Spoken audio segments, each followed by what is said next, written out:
Hello everyone, it's Dylan from Yugioh Everything, and welcome back to another Yu-Gi-Oh! 7's episode review. This time we are going over episode 19 of 7's Yuga versus Massage Chair Sebastian. No, I did not stutter. That is actually what happened in this episode. Yuga dueled a massage chair. I am joined by two very good friends of mine, Pete, Nick T. Thank you guys for joining me. Thanks for having me, man. Of course. So, a couple of quick updates. Over the last couple of weeks, I haven't really been feeling too motivated, honestly, to just make content, and I do want to apologize for that. Just needed a bit of a break, but I really have wanted to get videos out to you guys, especially 7's reviews, since that is the ongoing anime, and I'm still enjoying it quite a bit. And so, because we were not able to do 7's Up last night, which would have been tonight, it's like 1 in the morning right now, I figured let's just make a review real quick. Let's, create the dialogue about this episode. I lost power, and then I lost internet. I still do not have internet at the time of recording this, but you can record a video without internet. So hopefully you'll be watching this Thursday afternoon. But I do apologize for the... I think this is the first video in October that I'm uploading. Yeah, Jesus, I know. Dude. So a serious lack... 15th. I know, it's been... Yeah, so I do apologize for that. I just needed to kind of take some time, clear my head. But I am excited to be back with another video. As for the episode, it was way more enjoyable than I thought it was going to be. Sure.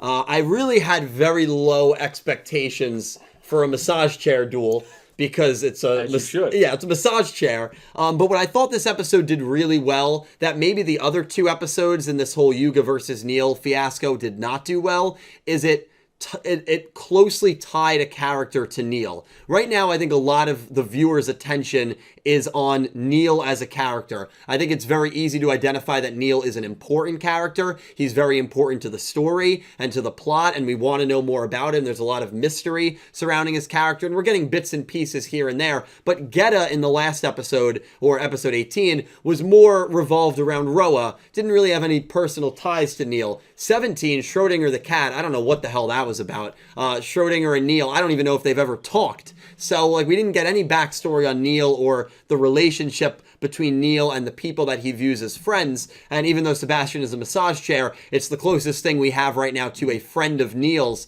And so we got really good development because of that. And I think that's what made Sebastian the massage chair a more interesting character than I think any of us really anticipated. And to see Neil at the end spare Sebastian's life, and Sebastian elicited emotions, which reminded me a lot of I and Yu-Gi-Oh! Brains, with AI with free will, the Ignis. Obviously, this is an AI that has free will, being able to cry and show emotion.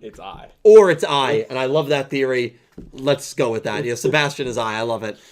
His deck was great. Evil chairs. Sebastian was kind of sadistic and sick. Talked about how much he loved hearing Kaizo cry as he was taking his data, which elicited a very angry response from Yuga. Another really interesting piece of dialogue that he had was not really a piece of dialogue, but what was happening to him as he was getting insane near the end of this episode. And the thing that it reminded me so much of was Robapi. Oh, yeah. Robapi at the end of Reigns, almost kind of like paying a tribute to what happened to her at the very end of that show, where Robapi started to malfunction. The same thing happens to Sebastian. It's not really said why Sebastian kind of went crazy. I don't know if it was just out of anger, but that was pretty nuts. And the episode definitely had this way more creepy and dark overtone than I ever would have expected a massage chair episode to have. So kudos to 7's for that. The other thing I want to touch on before I hear Pete and Nick T's thoughts, very beginning of this episode, Yuga is shown to be very fearful and afraid and upset that he can't find the key to unlock the door. And that's one of the first times we've seen vulnerability with Yuga's character. And you can kind of take from that if he's not able to figure something out and he's stumped and he's not able to create a road to create his new road and a new path, that causes him severe anxiousness and kind of messes with his cool and calm demeanor, because in that beginning of the dream, beginning of the episode, he was not calm at all. Yeah. He was very panicky. He was very upset. And so that was a really interesting side to see. And then, of course, the mecha that we know from the opening, that we know from episode 1, is basically foreshadowed here to be the key to unlock the new world. So that was really cool. We're going to see that giant mecha soon. Pete, your thoughts on episode 19. Yeah, I think you summed it up really well. Definitely, I mean, I had like basement level expectations for this episode, so it really wasn't hard to beat. Right. But definitely actually impressed me a lot, and the dark tones were like something that really drew me in. I've been saying that a little bit of seriousness is needed in the show, and I felt like, for me at least, this was like the first episode where I was like, wow, this is kind of, I mean, perfectly in the month of October. Like, it is a dark overturn, kind of spooky vibe I'm getting from Sebastian, which I did not expect because he's a massage chair. Right. I think that's important to keep noting. But right from like the get-go, when he is first talking, and just the way his kind of voice modulates there when he's talking to Neil and how serious he's taking it, I'm like, okay, that's not where I thought that character was going. I thought he was going to be maybe very jokey or outlandish. And so I was like, okay, there's hope here. But I thought when he mixed with the gang, I was like, oh, we're gonna kick off those jokes. And they did a little bit, like Rook had some jokes there that always fail because he's Rook. But for Sebastian, the entire duel was dead serious. Yeah. Even when he went crazy. And I think he went crazy, really, when he first took his life points down. And his personality kind of switched where he took damage, and kind of his screen was a little bit like fuzzy there going on, and his voice changed when his combo failed, his OTK combo failed. And his voice, almost like his audio, like as if audio on the mic right here was just kind of failing, and it was echoey. It didn't sound correct. It was modulated. And I really like that. And that goes all the way through the end of the duel up until he has that conversation with Neil at the end. Right. And as soon as Neil says kind of how much Sebastian means to him, he kind of changes back to normal. Like his whole voice and his system change. So was that like self-inflicted, that he kind of had like a personality split, and then once he was able to show how much Neil cares about him and the emotion he was eliciting, that he snapped back to normal? I thought that was a really interesting scene of what that can mean for that character going forward. But I'm sure we'll talk more about the episode. But that was kind of my initial impressions of what I thought. I actually really liked it. Yeah, I'm surprised to hear that. Yeah, I was also very pleasantly surprised, and I felt like this episode actually had a lot to unpack. Starting from the beginning, there's a few things that sort of keep coming back. So, like, yes, the even though he had the dream about the giant robot, and he starts writing about it, it's clear that Yugioh is a pack rat and he's a hoarder, and they unveil all the things he makes. But he makes a statement there saying all my roads are important. Yeah. And I knew he was going to be one of those people, because that's exactly what hoarders say. Right, which is something hoarders say, but it does sort of come back to when we've been joking that, yes, he's moving on from Kaizo, right, because he's making this giant robot, whatever. But then, like, as soon as Kaizo's in trouble, he knows immediately which one's Kaizo, like, because all of his roads are important, including Kaizo, the one who's literally a bike seat right now. So he's, like, able to really, put that aside. Like, he does put certain importance in all of his creations. And there's a very significant and very intentional parallel between Yugioh and Neil now because of that.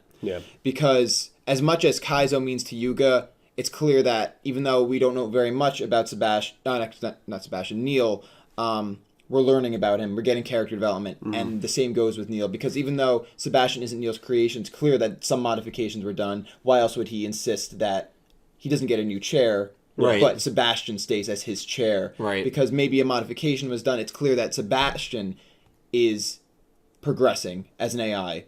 He's started off as this base model, followed programming and instructions, and is now developing emotion, becoming unhinged to the point where he's doing harm, and then crying when he's failed. So it's really interesting, and I think that's part of the potential Neil sees in Sebastian, the fact that he's developing these emotions. Like, this is exactly what he wants. He's becoming sort of the next step of artificial intelligence.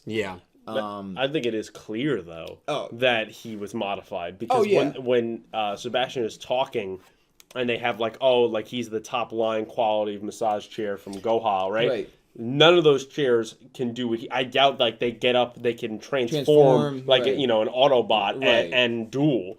So I think that it started off like, wow, this is a great chair, but then Neil is just as good, as it's showing those parallels to Yugioh of, like, hey, he can tinker with things, and like, this is what he made as his kind of right-hand man. This is Kaizo, yeah. And that was definitely the parallel, and I definitely saw that parallel, as you just pointed out, between Yugioh and Neil, which I think is just going to be I think we're going to kind of see more and more parallels yes. between them. And so when they do eventually clash, it's going to be a really good clash. And I think Neil even said in this episode, like, Yugioh is starting to really, like, didn't he say something along the lines of Yugioh was starting to remind him of himself?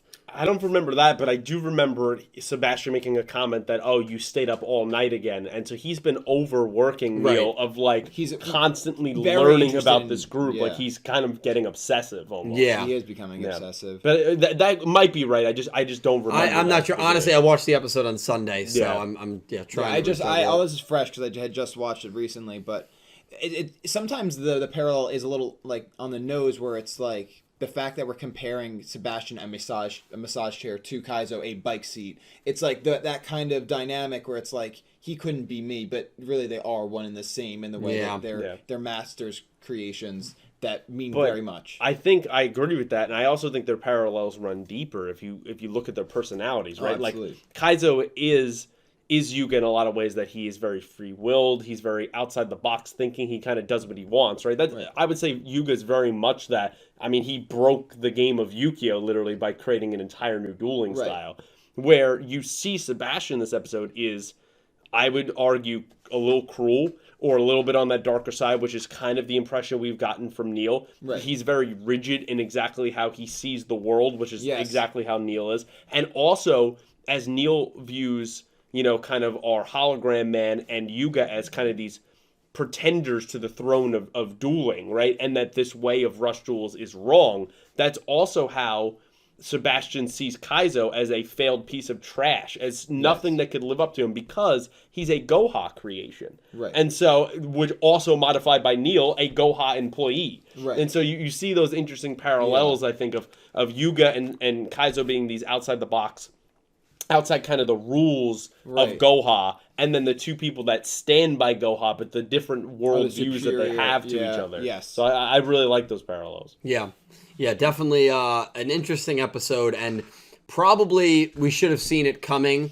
That maybe the most serious episode in Duel of Yu-Gi-Oh! Sevens featured a massage chair. I mean, that should have been really a prediction. It was we kind of missed that because we thought this was going to be a really comedic episode. We should have known as soon as we heard massage chair that it was going to be a more serious and creepy episode because that's what Sevens does. Yeah, definitely. Whenever you're looking left, they're having you look right. Exactly. And I do like how after every duel, something happens. Either the loser falls down or the winner in this case goes up, and you immediately leave each other's sights, which is going to be really interesting for next week because we know it's Mimi versus Yugioh. Next week, and it sucks that we're not going to get really into it here. We're not going to make our picks for the pick'em either, but definitely pick. I mean, this is a very hard duel to choose. I do want to say that, and I'll talk more about this on the pre-show, which you can catch every Friday at 6 p.m. Eastern time, counting down every 30 minutes before Sevens goes live.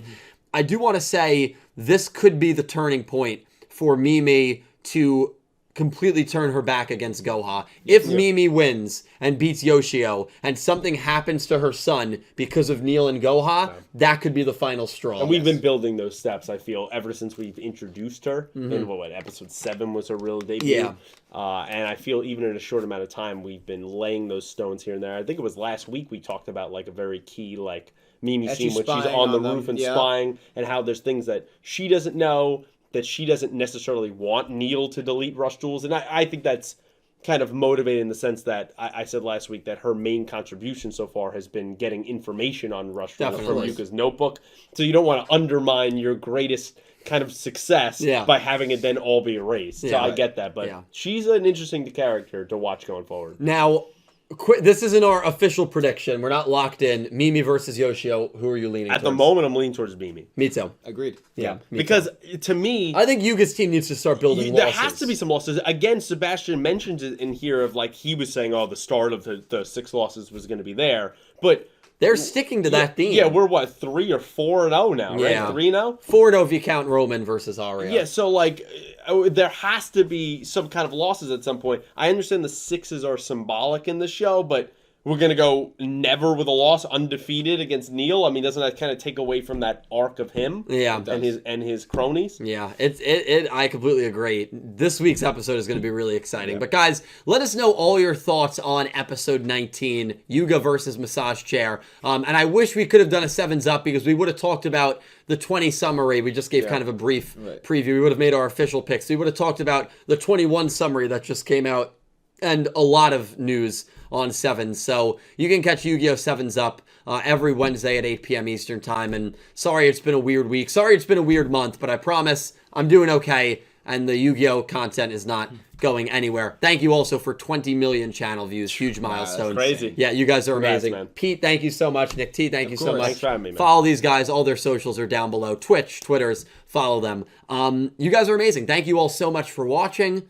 And a special thank you to my Platinum tier patrons, Horace Maye, Goosey Q, Panther J, Blue Maiden 28, Jarrett Buller, and Aura Dragon, and to my Diamond tier patrons, Jesse Wood, Latrell Smith, Pegasus Seiya, and Anime Kaput, and to my Egyptian God tier patrons, Stella Sky, Chase Connelly, and 10th Emperor.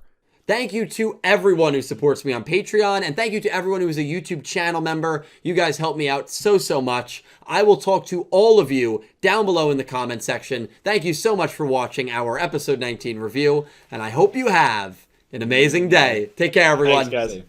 All right. Thank you, guys. Of course, dude. Appreciate it. Seriously. I honestly thought you were going to talk longer.